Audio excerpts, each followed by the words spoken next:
और देखिए एक बड़ी खबर ईरान से आ रही है। हॉर्मुज में समुद्री बारूदी सुरंग से टकराया एक ऑयल टैंकर। टक्कर के बाद ऑयल टैंकर में भीषण धमाका हो गया।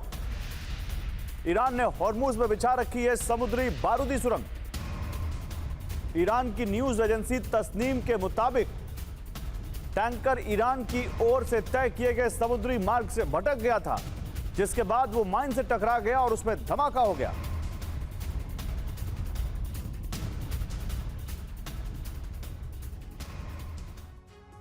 चलिए आगे बढ़ते हैं। अब तक अमेरिका ईरान के बुनियादी ढांचे, सैन्य ठिकाने और उसके न्यूक्लियर सेंटर्स को निशाना बना रहा था, लेकिन अब ट्रंप ने ईरान को घुटनों पर लाने के लिए अब तक के सबसे बड़े हमले की प्लानिंग कर ली। आखिर क्या है ट्रंप की वो जंग वाली क्रोनोलॉजी और कैसे ईरान के आसमान में छाने लगे हैं संकट के घने बादल, हमारी इस रिपोर्ट में देखिए। 12 दिन की लगातार बमबारी, पहली बार B-1 बॉम्बर की एंट्री, तेज होती एयर स्ट्राइक और हर गुजरते घंटे के साथ बढ़ता युद्ध का दायरा।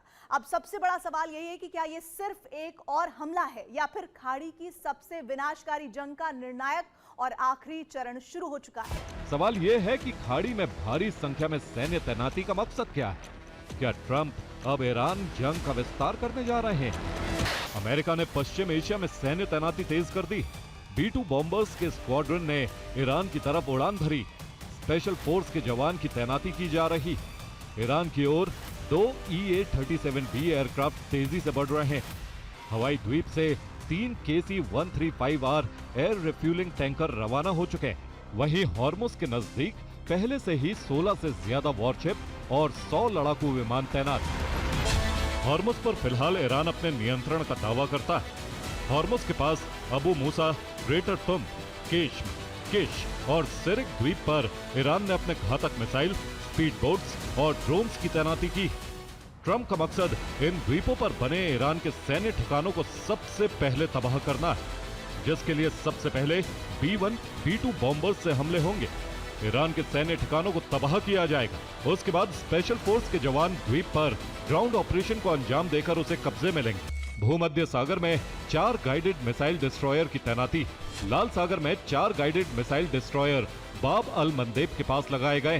हिंद महासागर में एक एम्फीबियस ट्रांसपोर्ट डॉक, एक डॉक लैंडिंग शिप और एक एम्फीबियस असॉल्ट शिप तैनात किया गया है। अरब सागर में aircraft carrier USS George W Bush की तैनाती की गई। वहीं ओमान की खाड़ी में aircraft carrier USS Abraham Lincoln ने मोर्चा संभाल लिया है। यानी हॉर्मुज पर ईरानी नियंत्रण को खत्म करने के लिए ट्रंप की सेना न सिर्फ हवाई हमले करने वाली है, बल्कि समंदर में घातक युद्धपोत और डिस्ट्रॉयर की मदद से हॉर्मुज के किलेबंदी का ब्लूप्रिंट भी अमेरिका ने तैयार कर लिया है।